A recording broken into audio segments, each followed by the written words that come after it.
President Biden swings for the fences. New vaccine mandates are coming and they will affect you. A cancer vaccine in your lifetime? Don't count it out. And love, hate, 8. When Jill's away, the boys will play. Friday Need to Know. Let's go.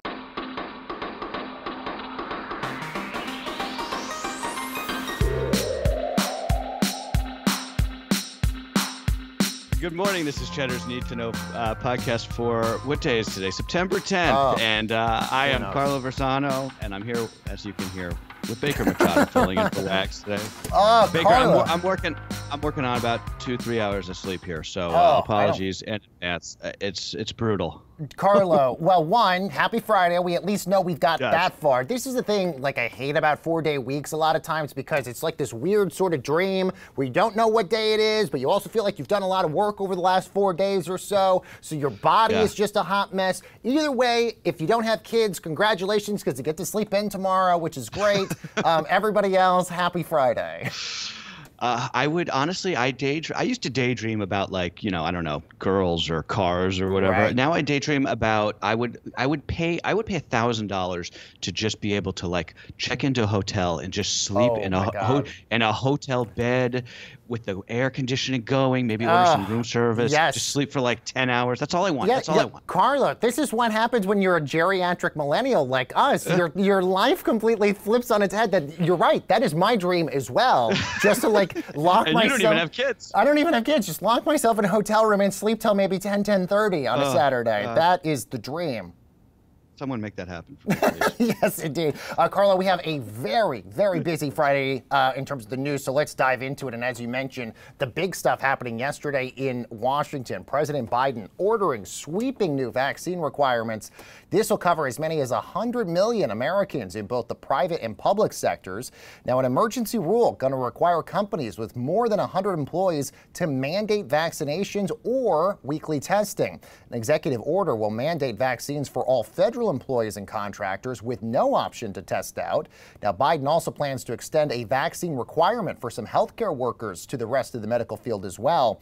Now, all told, about 2/3 of American workers will be covered under this new policy, and it is expected to face a lot of legal challenges from Republicans who are almost apoplectic at this moment, Carlo. The president addressed 80 million people who have yet to get that vaccine. He said in very dire terms, Carlo, we've been patient, our patience is wearing thin, and your refusal has cost all of us. Wow. So basically, everyone with a nexus to the federal government has to get vaccinated. That's sort of the bottom line here. If you have any role or relationship to the government, get that shot if you haven't already. I got to say, the old man surprised me here. This is as close as we were ever going to get to a real nationwide vaccine mandate. Biden and his people are throwing the spaghetti on the wall here, and it is about time, in my opinion. No American president can or should be able to just sit idly by and watch 1,500 of their fellow citizens die every day when they don't have to, without doing everything they can to stop it. Concerns about liberty be damned, right? I mean, this is an emergency. I salute him for this. I know Joe is getting a lot of flack lately, and I will be damned to say if he's not running the single most DGAF presidency in modern history. I mean, I'm serious here. People, the people who liked Trump liked him because he was sort of like did his own thing, right? But he didn't actually, right? He was a total, he was a slave to the blob in Washington as much as anybody else was. George Bush was obviously a disaster. Obama and Clinton were just these like triangulators who were too afraid of Republicans to get anything done. Joe Biden is doing what needs to be done. Criticism be damned. He pulled the plug on Afghanistan. He's mandating vaccines. He's extending the social safety net. I mean, here's a hot take for you, and maybe it's the sleep deprivation talking here. Joe Biden is becoming the best president of my lifetime. It is a fairly low bar to clear, but I think I'm ready to say it. Wow. He is so based and he is so out there doing what has to happen here. I don't know. Carlo, I love that that was the hot take and not everything that was before all of that, which is also amazing. Look, if you're Joe Biden, you have had a really tumultuous summer and a really terrible September because his poll numbers have really started to fall. And it's mainly because of the Afghanistan situation. For the first time, President Biden is polling under 50%. But when you look at other sectors of the polls, the one area that Biden actually polls incredibly well at, and that's his coronavirus handling, albeit it did fall about 10 points over the course of the last month, but he still is over 52%. But when you ask people in the country, Carlo, if they support vaccine mandates, if they support vaccine passports and forcing people to get the vaccine, it's still an incredibly popular thing. This is actually why Gavin Newsom, in many ways, thinks he might survive this recall election next week in California, because in many ways, the coronavirus mandates that California is trying to put in place are actually quite popular there. So Joe Biden, no doubt, digging his heels in. And by the way, you mentioned the F the liberty part and all this. This is what Howard Stern said yesterday. He said, F your liberties. I want to go and live my life. Obviously, as I mentioned, Republicans apoplectic about this. Fox News was running headlines all day yesterday, essentially saying that this is absolutely unconstitutional. You had the Texas governor, Greg Abbott, yesterday in an almost ironic twist, saying that the government should not have control and force people into doing something that they don't want to do. And so you knew that this was going to happen from Republicans. The problem is, again, it's just not really popular to go against the vaccine mandates, given the fact that everybody is just exhausted right now and just want to live their lives. I wonder about that. My guess is that they're not going to be as popular as people think, I guess, especially obviously in big parts of this country that are, red or at least purple. I mean, obviously they're popular in places like New York and California. Sure. I saw that the RNC is already planning to sue, and this thing could go down in flames in the courts, I guess. But also, it's not really mandates. I mean, it's the federal contractors. That's the one that's actually a mandate because there's no testing option. If there's a testing option, I don't know what you have to complain about at all. I mean, it's really like the least you can do. And the funny thing is, these federal contractors who will complain about this, they will complain about it as they go in to take a piss test, right? Which every one of them already has to do. So it's like, give me a freaking break here, people. The only thing I would also add on this, the healthcare aspect is really important because we know how much hospitals depend on Medicare and Medicaid funding for a lot of those hospitals. So the fact that the Biden administration has said that they're not going to be getting a lot of that funding unless the healthcare workers are vaccinated, I think is incredibly important. The only thing that I was disappointed a little bit in the speech yesterday. The president didn't give a lot of guidance about booster shots. I think that is the one area that a lot of us are sort of unclear where we should be with that, given the fact that the Biden administration wants to get people booster shots, but the CDC has not really cleared it yet because, and if anything, if they do clear it, they're going to want it for older and people who are immunocompromised here. But either way, a really big moment in his presidency yesterday. I do want to talk about the technology behind the vaccines. The Moderna and the Pfizer coronavirus vaccines already showing promise from that mRNA technology on a range of other applications. Moderna says they're developing a combination booster shot that would offer protection against both COVID and the seasonal flu. That's an announcement that sent their stock jumping. Meanwhile, Pfizer partner BioNTech reporting promising data on their mRNA cancer therapy. The treatment has shown huge success in blocking tumors in mice, and they're now recruiting for human trials. The mRNA technology is really kind of amazing. And it's interesting because Dr. Fauci said it's not even that new a technology. I mean, this has been something that has been used in trials for a long, long time, but this is sort of our first sort of introduction to it on a larger scale.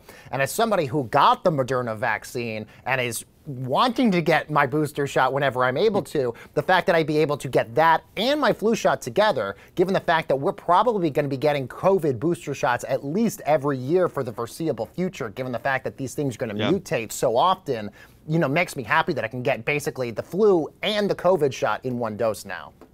Right. I mean, the mRNA technology, you're right, it was around, but it was really perfected for these vaccines. Correct. And we have such a huge, pile of data now from everyone who's gotten vaccinated that's going to really reap benefits for years to come. Look, this may sound a little bit crass, especially if you've lost somebody to COVID, but if this technology delivers us a cancer breakthrough, and that is a huge if, but if it does in the coming years, COVID will have been a small price to pay for that, just statistically speaking. I mean, cancer is the cause of 1 out of every 6 deaths on Earth. If you can make a significant dent in that, we're talking that's orders of magnitude more important than COVID. I mean, I guess that's another sort of hot take there, but seriously, and it's a big if. But even if the Moderna 2-in-1 shot that you were just talking about, that one seems much more likely to happen in the short term. Right. But that's huge. I mean, a combo vaccine that can treat multiple viruses is really impressive. Unbelievable. It's an unbelievable medical human breakthrough. achievement.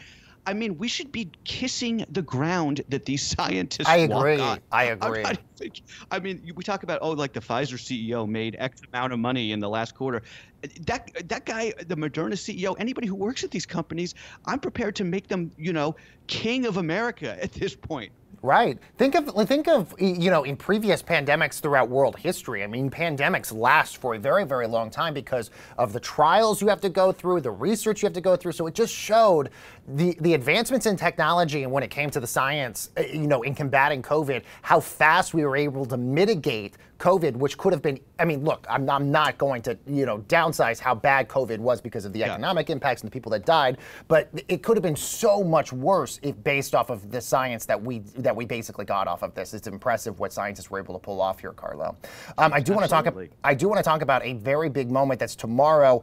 We are going to be looking at 2 decades since the 9/11 attacks tomorrow. The annual reading of the names of victims is going to take place here in Lower Manhattan, as will the tribute in Light Memorial that gets switched on at dusk.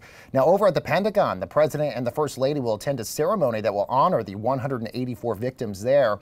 And in Shanksville, a private observance for family members of the United 93 heroes will take place at the site where the plane went down. Now, last week, the White House ordered the declassification of documents related to the attacks that victims' families hope could shed some new light on the role of the Saudi government involved in the 9/11 attacks here, Carlo. There's another example of based Joe Biden. I mean, that's something that no other president has done. I know, and it's weird. And he's doing it. And he's going to get a lot of flack for doing that, but good. I mean, the Saudis, everything that we could find out about the Saudi involvement in the preparation of that attack is it's insane that we don't even know at this point. It's crazy that these documents are still classified. 20 years later. Russian state media today also reporting that the Taliban plans to hold its inauguration ceremony tomorrow on the 9/11 anniversary, sort of as a finger in the eye to the United States. So whatever. Everything has been. There's nothing more to say about 9/11, right? I don't like. We've said it all. It's been said. It's been written. But every year, I just want to mention there's 2 articles about September 11th that I read, and I find them to be some of the most moving feature writing that I've ever read. Some of the best journalism I've ever read, and I'm adding one to my list this year that was published over the summer. So I'll tweet this out if anybody wants to read them. If you haven't already, some of these pieces are sort of famous. But the 3 pieces I'm talking about. The first one is in the New Yorker from February 2002. It's called The Real Heroes Are Dead by James B. Stewart. It's a love story. It'll make you weep. And it's just absolutely astounding. The second piece is called Falling Man. That was in Esquire in September 2003 by the journalist Tom Junod. It's the story of one of the most iconic photos of that day, the man falling to his death from the top of the World Trade Center. Just read this piece. It will have you in tears. And there was a new piece published in The Atlantic last month. It's called What Bobby McIlvaine Left Behind. It was in the August 2021 issue by Jen Senior, and it's just a story about all of this, following sort of a family of one of the 9/11 victims and how they have sort of fractured and come back together over the course of the last 20 years. So anyway, I will tweet out those 3 links today if you want to read them. I find that some of the writing is much easier to digest and more moving than some of the television memorial stuff that comes out. And Carlo, I just from a personal account, I made a pandemic move. I used to live in Chelsea here in Manhattan, and I moved closer to the office here in Lower Manhattan, and now my apartment is very near where the towers were at. And every day I walk past where the towers were at, and you get this I'm sometimes overcome with emotion a lot of times, even though I'm from Colorado, is not here when 9/11 happened, but you just have this, you just feel the presence of what history happened 20 years ago every time you walk through there. So I highly recommend anybody that's coming through New York to walk through the 9/11 memorial down here anytime you get the opportunity. Let's talk. Absolutely. The memorial is, I mean, the museum aside, the memorial is astounding. And the other thing that's astounding, just very briefly, the tribute in light. If you're you're anywhere in the tri-state area and it's going to be clear tomorrow night, look out your window at it. It always moves me to tears. I find it to be one of the most just one of the simplest and most moving memorials of anything. I agree, Carlo. I can actually see it through my apartment window, and it's funny because the light it's beautiful. It's beautiful, but the light is so bright, I have to wear eye shades when I'm going to sleep for the next week, just because it's basically reverberating throughout my apartment. Right. Anyway, let's talk tech here. Facebook has teamed up with Ray-Ban. This on a pair of $300 smart sunglasses called Ray-Ban Stories. Now, unlike past attempts at smart glasses, the shades don't look particularly goofy, at least. They're almost identical to those iconic Ray-Ban Wayfarers, except they feature two tiny front-facing cameras and speakers that'll take video and snap photos that users can then download to their phones. Now, a little red light will let people know that the specs are recording. Carlo, I find it so funny that we've gone from Google Glass, which was like the most hideous product ever created. Then you had Snap Spectacles, which was such a disaster for Snapchat. That is basically the only thing that they've done wrong, that they had to do a huge write-off on those things. That we've just been fascinated with this idea that we somehow got to get technology into glasses somehow. We just have to do it. Even though nobody seems to want it. I mean, no. I don't understand. Like, who is asking for this? I say that every time that Facebook comes out with some like dumb new product. But seriously, I mean, even if you were somehow like dying for a pair of sunglasses that could also shoot video for whatever weird reason, why on God's green earth would you want Facebook software? I know, that's the thing. Running on your actual face? Yes. I mean, Facebook, by the way, is banking on the popularity of Oculus to get people to want to buy these. But like, I'm with you, Carlo. If there's one company that I trust the least out of anyone out there, it's Facebook. And just because of like how they've handled, you know, data and all these other things. But look, they're costing about $500. I think if anything, if anybody is going to be able to pull off, you know, glasses with tech in them, you have to get a partnership with a big company like a Ray-Ban to be able to pull it off, just because the previous iterations of the Snapchat Spectacles and the Google Glass were just such eyesores in the past that you have to basically get a big fashionable brand to be able to collaborate on this with you if you're going to pull it off. Well, and Facebook knows that. There's no Facebook branding on them. They just look like regular Ray-Bans. Like that. They're smart enough to know that they don't want to put a Facebook logo on these things. Right, true. Right? Very good point. Meanwhile, let's talk tennis here. The U.S. Open women's final going to be something to watch here, Carlo. That's because British phenom Emma Raducanu, just 18 years old, advanced after beating Greece's Maria Sakkari in straight sets in the semifinals. She's going to face 19-year-old Canadian Leylah Fernandez, who I'm a really big fan of lately. They're going to play in the championship match tomorrow, making it the very first major tennis final between teenagers since 1999, when we saw Serena Williams beat Martina Hingis at the Open. Leylah Fernandez, my God, she has basically been the talk of the town based on her performance so far at the U.S. Open, Carlo. She's the one who took out Osaka, right? Yes, she is, yes. Yeah. Raducanu is just absolutely incredible. I mean, 18 years old, and I mean, both of them came into this tournament unseeded, right? Mm-hmm. Raducanu was the first qualifier to reach a Grand Slam final in the pro era. She didn't even think she was going to make it, you know, out of the opening rounds. It's just going to be a great final to watch. The kids. This is a sport that is increasingly, you know, being run by the kids, and that's a great thing just for the future of tennis. Also, on the men's side, the semis are today. Djokovic going for history this weekend, assuming he gets through the semis today. If he wins in the final, he will complete his first calendar year Grand Slam, the first calendar year Grand Slam since Rod Laver did it in 1969, and he will win his 21st Grand Slam that would break his tie with Federer and Nadal. He's been great. He starts out, I'm talking about Djokovic, he starts out really slow in the beginning of the matches, but then he comes back and puts things in cruise control. And one last note I would say, women's side, you have to be so excited. Even though I'm devastated that Serena was not part of the U.S. Open, you have to be so optimistic about the future of women's tennis in the world, given the fact that Naomi Osaka, 23 years old, you have Coco Gauff, who's 17 years old, you have Leylah Fernandez. It's just like so many good young tennis players are really coming up the pipeline right now, Carlo. Yeah, I'm going to definitely try and watch both of these finals this weekend. Okay, well, Baker, let's do a little love-hate to put this week in the rear view.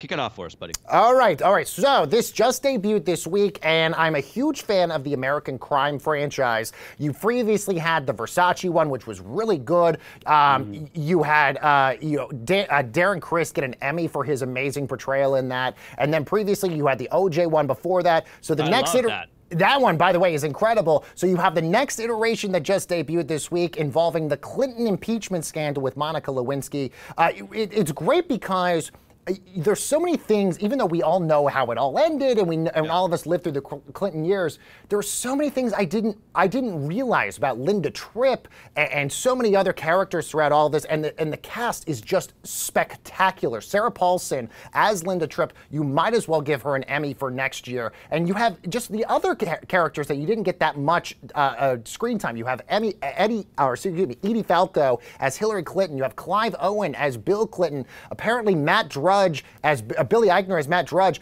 The reviewers and the critics are raving about his performance down the road as well. So I am digging impeachment so far.